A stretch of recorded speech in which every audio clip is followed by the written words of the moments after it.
UFC 273, Volkanovski versus the Korean Zombie.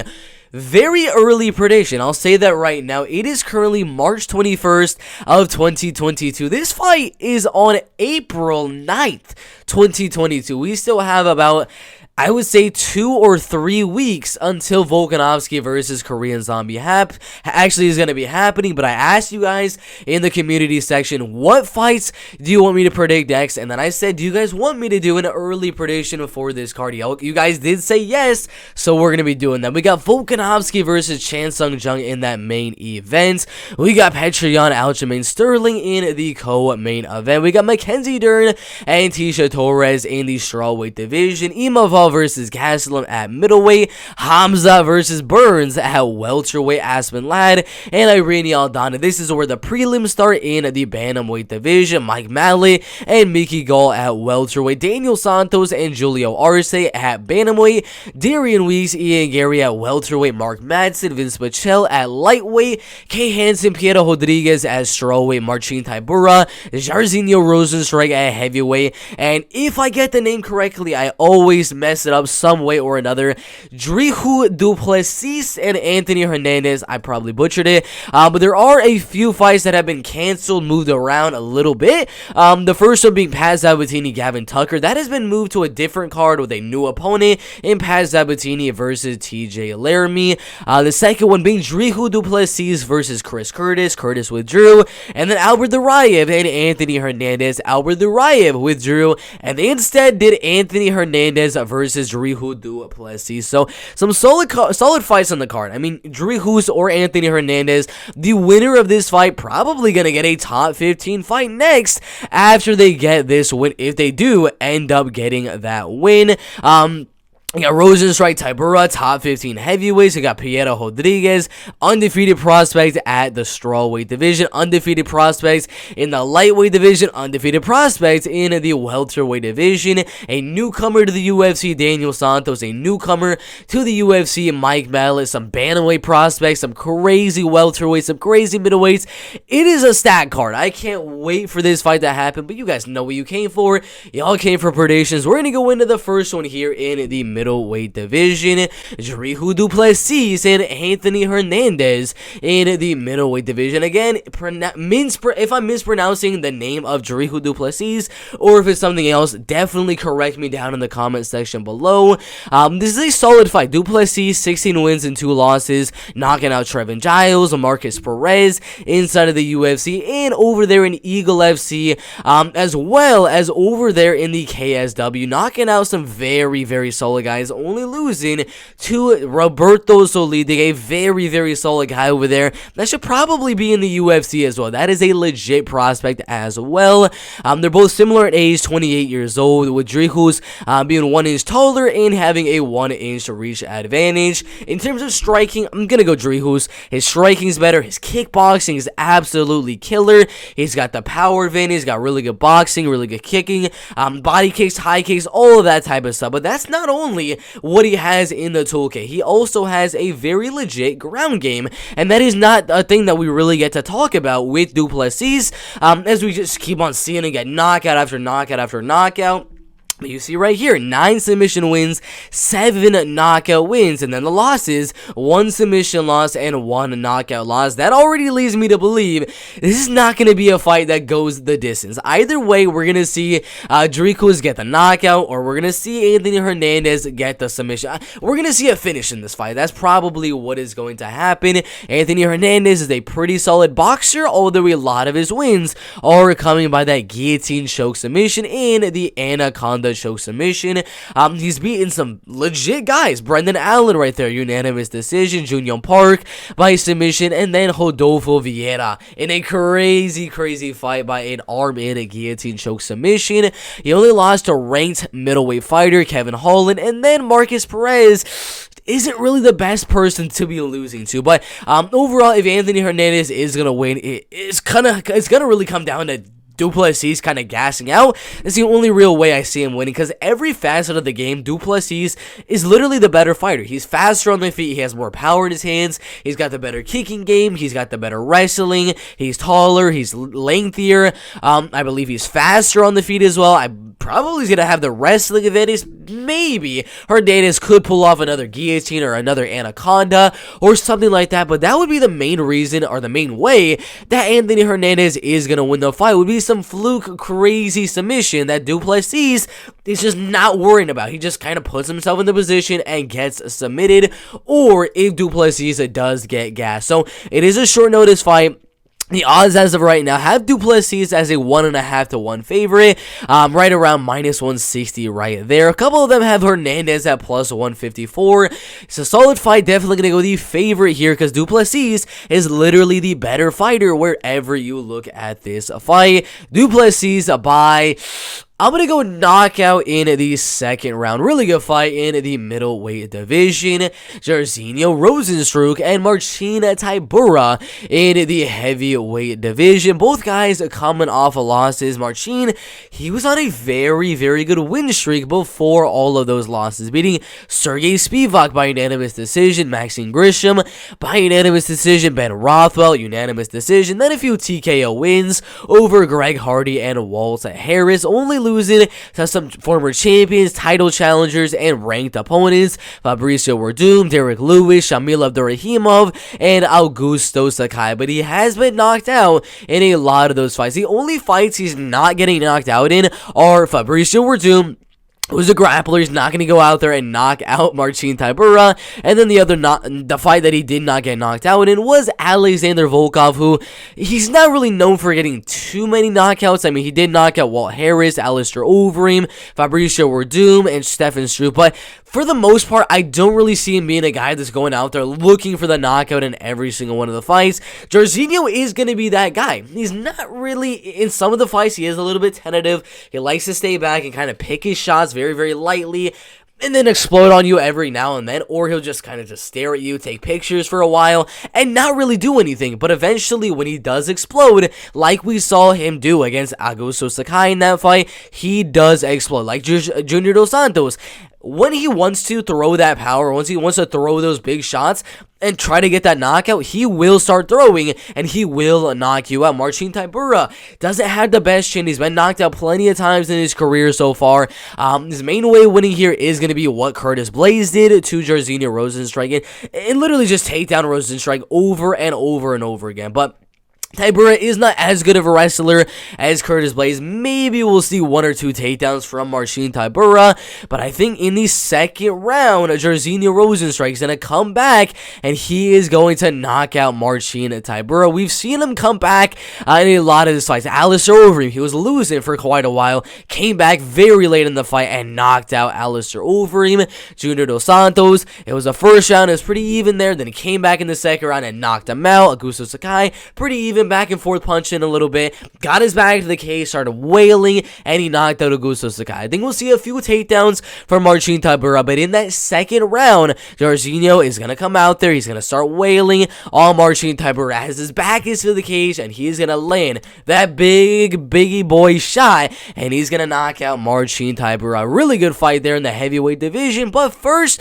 we got to check the betting odds, because it is very, very close right here, minus 125 on DraftKings. So a little bit of money is coming in on Rozenstruik, as it did start at minus 120. So the favorite is going to be Rozenstruik, but not really by that much. A little bit of dog money came in early on Marcin Tybura, so I assume the odds are going to stay roughly around that minus 120, minus 130 range. But it's a solid fight there, Rozenstruik versus Tybura. Can't wait to see this one, but I'm going to go Rozenstruik by knockout.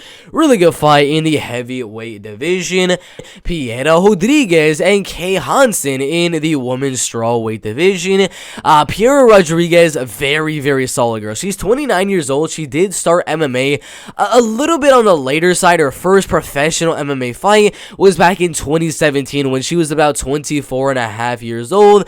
We've seen exactly the opposite for Kay Hansen. Kay Hansen started her professional MMA career when she was literally only, if it's going to load, 18 years old. So she started very, very early early on in her MMA career. She's 22 years old now, one of the youngest fighters on the roster, but she's not doing too good. She lost to Corey McKenna, getting out-wrestled, out-grappled, and Jasmine Jazz the Vicious, who kind of took her down and ground and pounded her. But for this fight, I don't think we're going to see much wrestling and grappling. That was the way Piera would land a few of her shots, would be to kind of pressure opponents and get a takedown, ground and pound a little bit, and then get right back up. But I don't really see that. I mean, it could happen in this fight because that was like a similar opponent in Svetlana Gotik. Svetlana was a very solid jiu-jitsu girl, had a really good arm bars, triangle chokes. Same could be said for Kay Hansen. She did get the triangle arm bar on Jinyu Frey and got some other submission wins before joining the UFC. So, Piera does need to be a little bit cautious if she wants to go for those takedowns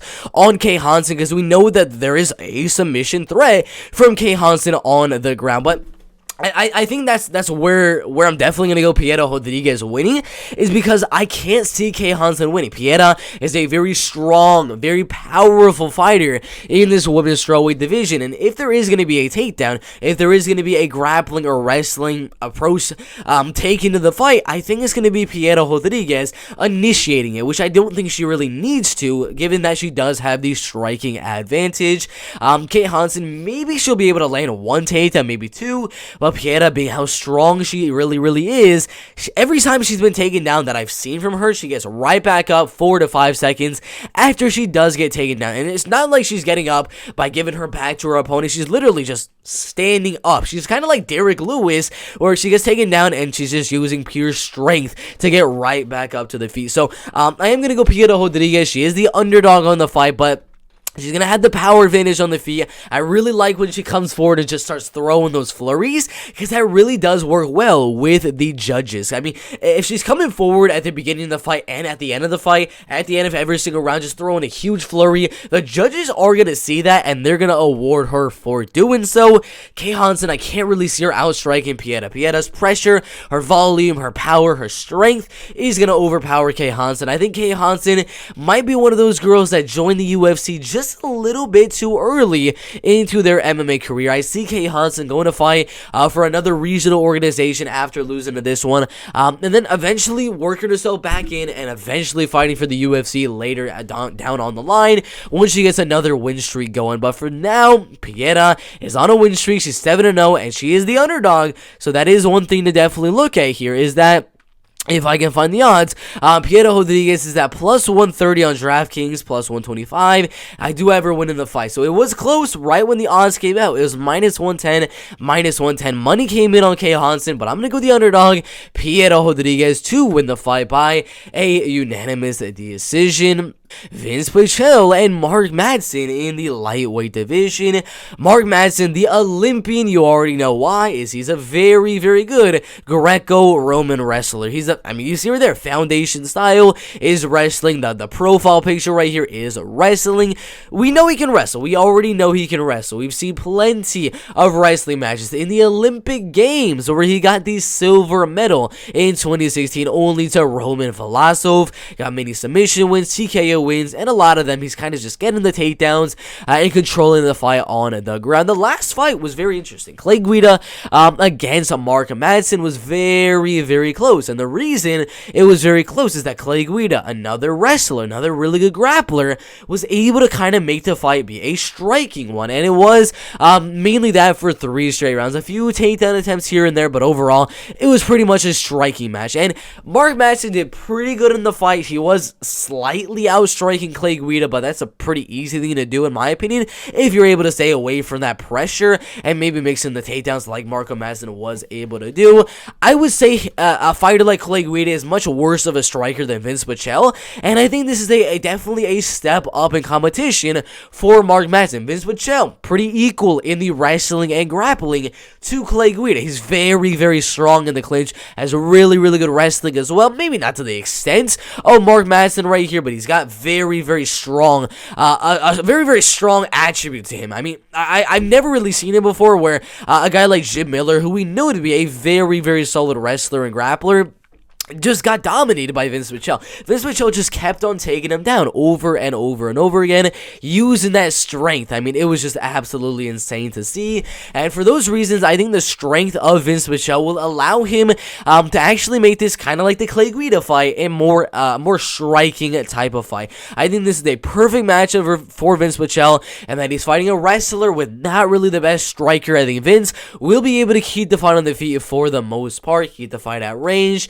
and just use his striking advantage to win this fight on Marco Madsen. And I think he's going to win the fight by a unanimous decision. He is going to be the slight favorite here at minus 145. He was the underdog originally, as the bookies probably assumed that Mark Madsen probably going to have the wrestling advantage, dominate the fight, but I don't think it's going to be by that much, and I don't think it's going to be a domination for Marco Madsen on the ground. So I see the fight staying on the feet for, I would say, 13 minutes, 12 minutes of this entire fight. A little bit of wrestling mixed in, but Vinc Pichel should pull out the victory and win the fight by a unanimous decision.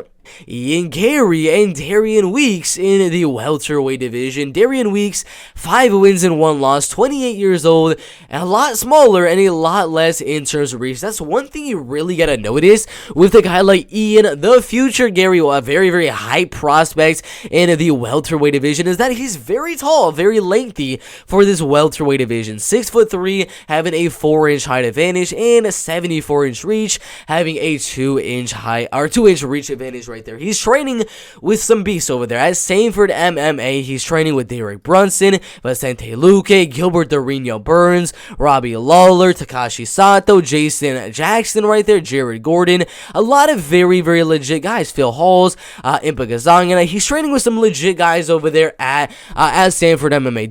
Darian Weeks, he's also training with some decent guys over there, not really to the extent of Ian Garry, but they're both very, very solid strikers. With Darian Weeks probably going to have the wrestling advantage early on in the fight. Later on in the fight, I see it being more of a striking battle, but I think if Darian Weeks really wants to win this fight, he needs to land some takedowns here. He needs to pressure Ian Garry and just defend the shots of Ian Garry as he's coming in, land the takedowns, and that would be the way that I would see Darian Weeks winning. But his striking is also very solid. He's got good front kicks, good left hooks, uppercuts, right hooks, straight rights down the middle. He's a very solid striker. I will definitely give him that. But Ian Garry having the height advantage and the reach advantage, I would say in the later rounds that Ian Garry will have the advantage. Maybe early on, when Darian Weeks is a little bit fresher and he's not going to be a little bit fatigued or anything like that, maybe Darian Weeks will have the advantage early on in the fight in the striking and in the wrestling. So I'm going to give the first round to Darian Weeks, and then towards the second and third round, Ian Garry with the height, with the reach, in my opinion, with the cardio advantage, and the fact that he saw Bryan Barberena go out there and heavily attack the legs of Darian Weeks. So we're going to see the same from Ian Garry. He's going to attack the legs, attack the legs, attack the legs, and while he's focused on the legs, he's going to attack high with the head kicks, and that is why I'm not sold on Ian Garry winning the fight by a decision. That is my prediction, I'll tell you that right now, but I'm not sold on that. I've seen the guys like Paddy Pimblett, like Ian Garry. Sometimes you think they're going to win the fight by a decision on guys like Darian Weeks who have never been finished, but they just pull out the finish out of nowhere. I'm going to be honest, quote me, come back to the fight like 18 days from now on UFC 273. I want to see if this does happen, because it's not going to be my official prediction, but I think it's super likely we can see Ian Garry attacking the legs, maybe a few body kicks here and there, getting the guard of Darian Weeks to calm down, and in the second or third round, I can see a highlight reel finish from Ian Garry, landing a head kick on Darian Weeks and knocking him out cold. I'm not saying it's going to happen, but I'm saying with the style of Ian Garry being the taller, lengthier guy, it's going to be a lot easier for him to land that head kick on a shorter opponent. And Darian Weeks having being a guy that's being a little bit susceptible to the leg kicks and the body kicks in the past, as we saw in the Bryan Barberena fight, I can see those head kicks definitely playing a factor here. But overall, my full prediction for the fight is going to be Ian Garry decision. I think he'll win the second round, just outstriking him, landing those leg kicks, of course, body kicks, and staying at range, using the height and reach, and winning the fight by a unanimous decision. But again, you never know with those head kicks. But Let's see the betting odds. Oh my god, interesting. Very, very interesting. So a 2-1 favorite, Ian Garry, started at a -184 favor. So the money is definitely coming in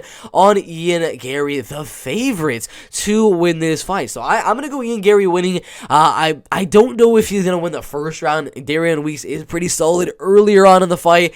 The later it goes with the kicks kind of playing a little bit of a fatiguing advantage to the legs of Darian Weeks, the cardio of Darian Weeks. That's where Ian Garry will start to come back, but it's a solid fight there in the welterweight division. I got Ian Garry by a unanimous decision.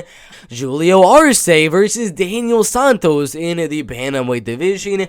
I'll tell you right now before doing this prediction, I could not really find film on Daniel Santos. I'll be completely honest with you. 10 wins, 1 loss.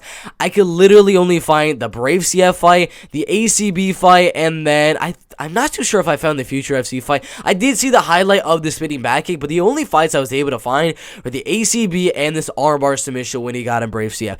That is literally it. I have not been able to see too many of this guy's fights. I don't know too much about him. I know, even though we did get that armbar submission win, what I've seen mostly throughout a 15-minute full entire fight in that ACB fight is that he's mainly looking to keep the fight on the feet and use his speed. He's a very, very fast puncher. He's got really good combinations. I mean, he's a very fast puncher.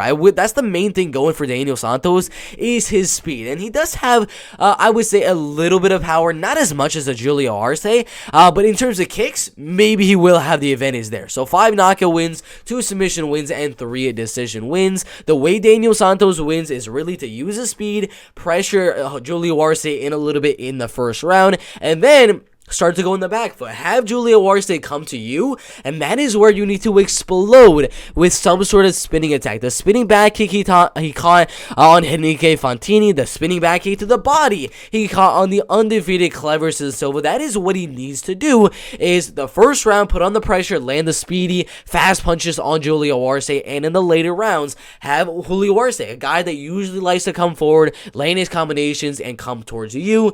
Eventually, you could time it to where you can time that spinning back kick to the body, that spinning back kick to the face. We could definitely see that knockout happen for Daniel Santos. That is the main way I see him winning this fight. But for my prediction, I'm still going to go Julio Arce winning. Again, that is the way I would see Daniel Santos winning. If he were to win, it would be that spinning back kick to the body or face. But Julio Arce, I mean, if you look at his last few wins and the last few losses, he's losing to super legit guys. Hakeem Dawodu by split decision. Yeah, Dong Song by second round knockout. Yeah, but it's Dong Song. He's the top 10 bantamweight in the world. Beat Dan Ige right there, Julian Rosa, and then Shayman Moraes by a split decision. Losing super close fights to a lot of very, very solid opponents. This is definitely a step down in competition from the Hakeem Dawoodus, the Julian Rosas, the Yadong Songs of this UFC bantamweight division, but you can't take him lightly because one of those spinning attacks from Daniel Santos and the fight will be over. But Julio, I would say, is pretty similar in speed to Daniel Santos. He throws a lot more volume than Daniel Santos, has a little bit more power in the hands than Daniel Santos, and he's just more technical. He's got a very, very good way of getting in and out on his opponents without really getting countered. I mean, you can't really say that for the Song Yadong fight, but it's Song Yadong. Come on, guys. I can't wait for the fight. Should be a striking one at that. I don't think we're going to see a finish. Daniel Santos, he could get the finish if he gets that spinning kick to the body or face, but I think Julio Arce is going to play in a technical striking fight, stay out of the range of the power of Daniel Santos, and just come in with a heavy flurry out. In, out, over and over and over again throughout this full 3-round bantamweight fight. I got Julio Arce winning. It is a decently close fight. He's around a 2-1 favorite at -196. I got him winning by a unanimous decision. Mike Mallot and Mickey Gall in the welterweight division. I'll tell you guys right now, I'm gonna go Mike Mallot by finish in the first or second round. The reason I'm not gonna specify whether I'm saying a knockout or I'm saying a submission submission is that Mike Mallot is a very unpredictable guy. You never know what he's going to go out there looking for. He could go out there looking to knock you out, and he's going to knock you out. He could go out there looking to wrestle and grapple you and submit you.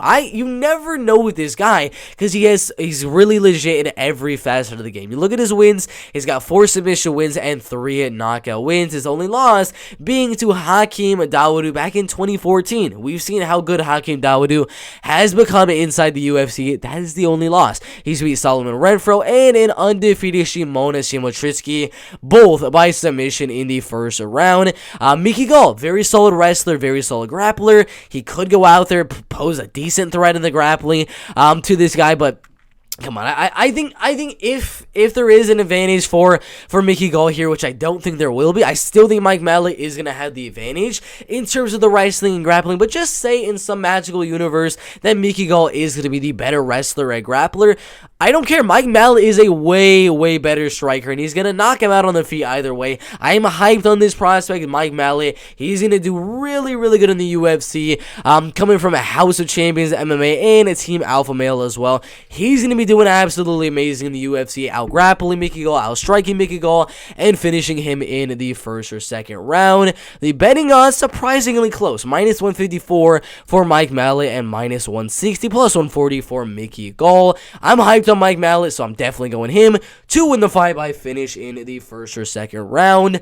Irene Aldana and Aspen Ladd in the bantamweight division. 2 paths to victory in this fight. 1 for either fighter. Aspen Ladd, go out there, pressure Irene Aldana, take her down over and over again, and do pretty much exactly what Holly Holm did in their 5-round main event a year and a half ago, and just wrestle, snooze fest, stay on top, land some little buttery punches on top, and win a decision. That's how Aspen Ladd wins the fight, but for how Irene Aldana wins, defend the takedowns, keep the fight on the feet, outstrike Aspen Ladd for 3 straight rounds, and win the fight. We've seen both girls lose exactly the ways I've just said. Aspen Ladd lost to Jermaine the Randy by getting outstruck and getting knocked out. Norbin the Mont, we saw her just go out there, defend the takedowns of Aspen Ladd, and just absolutely destroy her in the striking for that fight. Irene Aldana, we've seen how she's lost. Raquel Pennington and Holly Holm, both girls were able to mix in the wrestling, mix in the clinching game, mix in some sort of physical contact, except for the fighting at range in the boxing, and that is why it is close. It is pretty close. I'm definitely going to go Irene Aldana to win. The betting odds right here do have Irene as a -175 favorite. It's a pretty close fight. The reason I'm going Irene Aldana is the fight with Holly Holm was a year and a half ago. She did fight Yana Kunitskaya, another girl that she was preparing to wrestle and grapple her. That's 2 opponents in a row that are going out there trying to wrestle and grapple Irene Aldana. Kelvin, another girl, going out there trying to out-wrestle, out-grapple against Irene Aldana. And now she's fighting another girl that's trying to go out there and out-wrestle and out-grapple Irene Aldana. She's had so much time to improve in the wrestling and grappling game. A year and a half since that Holly Holm fight. I think her wrestling and grappling definitely has improved since that loss to Holly Holm. I think she'll defend the takedowns, keep the fight on the feet, outstrike Aspen Ladd for 3 rounds, a dominant 30-27 unanimous decision. Gilbert Burns and Khamzat Chimaev in the welterweight division. Khamzat Chimaev, man, it's a good prospect here. 10 wins and 0 losses. Boris Chimaev going out there submitting Jinglan Lee easily. Gerald Burchard knocking him out easily. Reese McKee TKOing him easily. John Phillips submitting him easily. Beating Ikram Aliskerov as well. The man is an amazing striker. He's an amazing grappler. He's an amazing wrestler. There is no faults for Khamzat Chimaev. He is amazing wherever the fight goes. Gilbert Burns, also a very well-rounded MMA fighter. He's got really good striking, as we saw in the Tyron Woodley fight. Wouldn't be as, in my opinion, as good as Khamzat Chimaev. I would say Khamzat is going to have the power advantage. He is going to be taller and lengthier than Gilbert Burns as well. So overall, the striking will go Khamzat Chimaev, but I could see a little bit of kicking from Gilbert Burns, maybe some body kicks, leg kicks at range, staying away from the power of Khamzat Chimaev. So we could see some striking mixed in from Gilbert Burns, but Again, you already know the main way Gilbert Burns is going to win the fight is going to be to have Khamzat Chimaev take him down and Gilbert look for some sort of submission on bottom. A triangle choke, a guillotine, an armbar, whatever the case may be. That would be the way you're going to beat a dominant force like a Khamzat Chimaev. But Khamzat, he's been training. He's been training for a while. His wrestling is legit. He out-wrestled Jack Hermanson in a wrestling match. He's knocked out Jairzinho in like 20 seconds. He submitted Jinglian Li in the very first round. That is some legit stuff from Khamzat Chimaev. The same thing can be said for Gilbert Burns, dominating Stephen Wonderboy Thompson on the ground, destroying Tyron Woodley, knocking out Damian Maia, and then beating Gunnar Nelson. But he did get knocked out by Kamaru Usman, a far, in my opinion, far worse striker than Khamzat Chimaev. A guy in Khamzat Chimaev who is taller, lengthier, and a more powerful puncher than Kamaru Usman. I think we're going to see some wrestling here. I don't think Khamzat's going to finish Gilbert Burns on the ground. He's not going to submit Gilbert Burns on the ground. He's not going to ground and pound TKO Gilbert Burns on the ground, although that would be absolutely insane if you were able to go out there and submit Gilbert Burns. I mean, the way, if he was able to submit Gilbert Burns, give the man a title shot. He's the greatest of all time. I'm joking, but dude, that would be absolutely insane if you were to be able to submit Gilbert Burns in that fight. But again, he's not, in my opinion, he's not going to finish a guy like Gilbert Burns on the ground. If he's going to get the finish on Gilbert, it's going to be on the feet, using that height, using that reach, pressuring Gilbert Burns, getting his back to the cage, right cross, like we saw against Jairzinho. He can land that. He can land the jab. Gilbert Burns got knocked out by a jab against Kamaru Usman. We know Khamzat Chimaev has power. We've never really seen what he's been able to do with his jab. Just imagine if Usman could do it, so could Khamzat. He can jab, he can right cross, he can uppercut, as we saw in the Ikram Aliskerov fight. There's so many ways to win here. I got Khamzat Chimaev. I'm gonna go with the second round here, winning the fight by a knockout. Crazy fight in the welterweight division. Kelvin Gastelum and Nassourdine Imavov in the middleweight division. Solid fight here. I'm not too sure where they're ranked on the UFC rankings. I'm assuming they're right around that number 10, 11 spot. But Nassourdine, solid prospect. He's only lost to Phil Hawes in the UFC. It was a little bit controversial. Some people had Nassourdine Imavov winning the fight. Few people had Phil Hawes winning. It was pretty close. But he beat Edmund Shabazian. He beat Ian Heinisch, Jordan Williams, and a few guys on the regional scene as well. He's a heck of a lot taller and lengthier than Kelvin Gastelum. That's a huge thing for this fight, is that yeah, Kelvin has the pressure. I mean, we've seen him do it countless times in the UFC, and just throwing that right hook and that overhand left, and just pressuring you, throwing some huge shots and looking for that knockout. That's how Kelvin wins, is to pressure you with some huge shots, some hooks, some overhand rights, some uppercuts, and things like that. That's how Kelvin Gastelum wins his fights, but it's going to be so hard to close that distance. He is 5'9" tall, and Nassourdine Imavov is literally 6'3" tall. Robert Whittaker, a guy that we just saw just outstrike and dominate Kelvin Gastelum on the feet, he was 6 foot tall, 73.5" reach. This man right here, Nassourdine Imavov, is going to have a 3.5" reach advantage and a 6" height advantage. He is so much bigger than Kelvin Gastelum. It is just absolutely insane. The wrestling is also a thing that could be used. I don't really see it being an offensive thing from either guy here. I see it more being a defensive thing. So, for example, Kelvin Gastelum going in, putting on the pressure on Nassourdine Imavov. I've definitely seen it before in the past fights for Nassourdine Imavov, and when he is getting pressured, the punches are coming a little bit too close to the face. He'll go down right for a double, pull the legs back, and get right in the guard, land a few ground and pound shots, and get back up on the feet. We saw him do that against Edmund Shabazian and end up TKOing him. We saw him do that against Ian Heinisch, land a few takedowns there as well. We know he's got the wrestling to mix in every now and then. I don't think he's going to dominate Gastelum on the ground, but he can definitely mix in the takedowns as Gastelum is coming in. On the feet, again, Nassourdine is taller, he's lengthier, he's a little bit faster, there's a little bit more volume in my opinion. The power is going to be very even, the pressure will definitely go Kelvin Gastelum, but I think Imavov will be able to kind of keep the fight at range, stay away from those big shots of Kelvin. We've seen many guys be able to handle the range of Kelvin Gastelum. All you really got to do is stay out of the range. That's kind of what you got to do. That is definitely better said than done, especially a newcomer to the UFC. Only 4 fights in the promotion, one of them being a loss. But I think Nassourdine is the real deal. He's very tall, very lengthy, really big fighter for the middleweight division.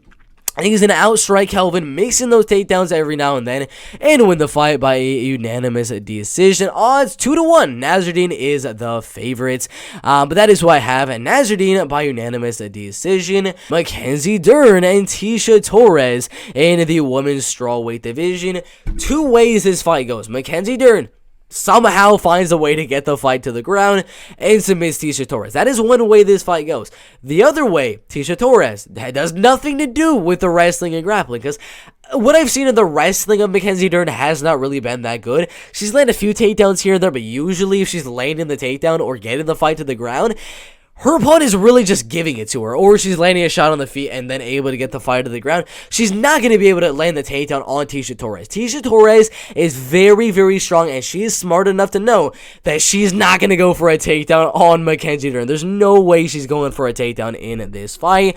She's a lot stronger, only losing to champions and future title challengers, Jessica Andrade, Joanne Calderwood, Weili Zhang, Marina Rodriguez, and then Rose Namajunas. I do believe for this fight, Tecia Torres is going to use her power and just kind of do what Marina Rodriguez did with a little bit more pressure. Marina was kind of staying at range, using the kickboxing and Muay Thai at range to win the fight. It's going to be the opposite here. Tecia is going to be pressuring forward, landing some really big shots on Mackenzie Dern, and wins the fight by a unanimous decision. The predictions are going Dern there. It's understandable. A lot of Dern fans out there. It's possible we see a knockout here, but I mean, Marina Rodriguez wasn't really able to. Torres hasn't really gotten a real knockout win in her last 3 fights, except for maybe the Sam Hughes one. But overall, it's a solid fight there. I definitely got Tecia Torres by a unanimous decision. Aljamain Sterling and Petr Yan 2 in the bantamweight division. The paper champion in Aljamain Sterling versus Petr Yan. The reason I call him the paper champion is, of course, he's not the real champion. I mean, you've probably heard it 1,000 times. You saw the knee that Petr Yan did land on Aljamain Sterling. It was an illegal knee, so of course, they had to stop the fight. They had to cancel the fight. My personal opinion was that they should not have given the win to Aljamain Sterling. They should have called the fight off, no contest. That's what they should have done, in my opinion. But now we got the rematch. Petr Yan had a fight against Corey Sandhagen, beat him by unanimous decision. He's 29 years old. He's the same height as Aljamain, but Aljamain will have a 4-inch reach advantage. The boxing goes Petr Yan. The kicking game slightly goes Aljamain Sterling at range, and then the wrestling goes Petr Yan as well. Maybe Aljamain can win 1 round, maybe 2 rounds, kind of keeping the fight at range, staying away from the boxing combinations of Petr Yan, keeping the fight at range and using the kicks and his volume to win those rounds. But for the most part, as we saw in their first encounter, Petr Yan was landing the better combinations. He was landing the harder shots. He was actually mixing in takedowns. I believe if you look at the UFC stats, he had about 6 to 7, maybe even more than that, maybe less than that. But he had a lot of takedowns in the fight as well. I believe he's going to have the wrestling. He's going to have the boxing. And he's going to win the fight by a unanimous decision. Only real way Aljamain wins, in my opinion, is maybe another illegal knee, or if Petr Yan goes for another takedown in the fight, maybe Aljamain can find a way to reverse the position and land a submission. That would be the main way Aljamain wins, because his submission game is very, very underrated. He submitted Cody Stamann by knee bar. That is a crazy submission to land. He submitted Corey Sandhagen by a rear naked choke submission. He submitted, who's the other guy he submitted as well? Johnny Eduardo, Takeya Mizugaki, and plenty of other guys on the regional scene there. So the grappling could come to factor here with Aljamain, but that's only if Petr Yan gives it to him. Petr Yan's smart enough to know he'll land the takedowns, he'll ground and pound for a bit, then he'll let the fight up. He's not going to play into the guard or into the grappling and submission game of Aljamain Sterling. Should be a striking fight for the most part here, with a few takedowns mixed in for Petr Yan. Unanimous decision win for Petr Yan right there. Alexander Volkanovski and Chan Sung Jung in the featherweight division. Chan Sung Jung, that challenger, he's going to be 2 years older, he's going to be a little bit taller, and a little bit later. Not really by much in both departments, but I'm going to say it right now, this is probably my most confident pick of the card, being Alexander Volkanovski. I'll take a look at a few of the other guys, maybe a Khamzat Chimaev, but I'm going to go Alexander Volkanovski as my number 1 most confident pick of the card. He's already beaten the guy that Chan Sung Jung just lost to. Chan Sung Jung got destroyed by Brian Ortega. And Volkanovski absolutely destroyed Brian Ortega. If Volkanovski were to fight Frankie Edgar, if Volkanovski were to fight Renato Moicano, Dan Ige, Volkanovski would absolutely maul those guys. He would TKO Hanato. He would TKO Frankie Edgars. He would TKO Dan Ige. I'm saying that right now. And he's going to TKO Chan Sung Jung here. He's a way better striker than Chan Sung Jung. Has amazing shots on the feet. Really good leg kicks. His wrestling is better than Chan Sung Jung. We saw how good his submission game and his submission defense is after watching that Brian Ortega fight. So we know Sung Jung's not going to land a crazy twister submission on Volkanovski. It'll be a good fight. Come on, guys. It was originally supposed to be Volkanovski versus Holloway 3. This is a much easier fight here. Volkanovski by domination, TKO win in the third round. Really good fight in the featherweight division. Yeah, that is my full card prediction for UFC 273. Volkanovski versus the Korean Zombie. I got Volkanovski winning by TKO, Petryan by a decision, Tisha Torres decision, Nassourdine Imavov decision, Khamzat Chimaev TKO, Irene Aldana by a decision, Mike Mallot by finish in the first or second round, Julio Arce decision, Ian Garry decision, Vinc Pichel decision, Piera Rodriguez decision, Jairzinho Rozenstruik knockout, and Driscus du Plessis by knockout. That is the full card prediction for UFC 273. Thank you guys for watching this video. I can't wait for this card to happen. It's going to be absolutely amazing. I mean, how stacked is this card? To have Volkanovski, Sterling, Yan, Sung Jung, we got some top 5, top 10 women's strawweights, top 15 middleweights, we got some top 5 welterweights, we got some ranked bantamweights, we got Ian Garry on here, we got top 10 heavyweights, and then we got some future ranked fighters in the middleweight division. Undefeated Mark Madsen, undefeated Ian Garry, and some undefeated prospects as well, like Khamzat Chimaev.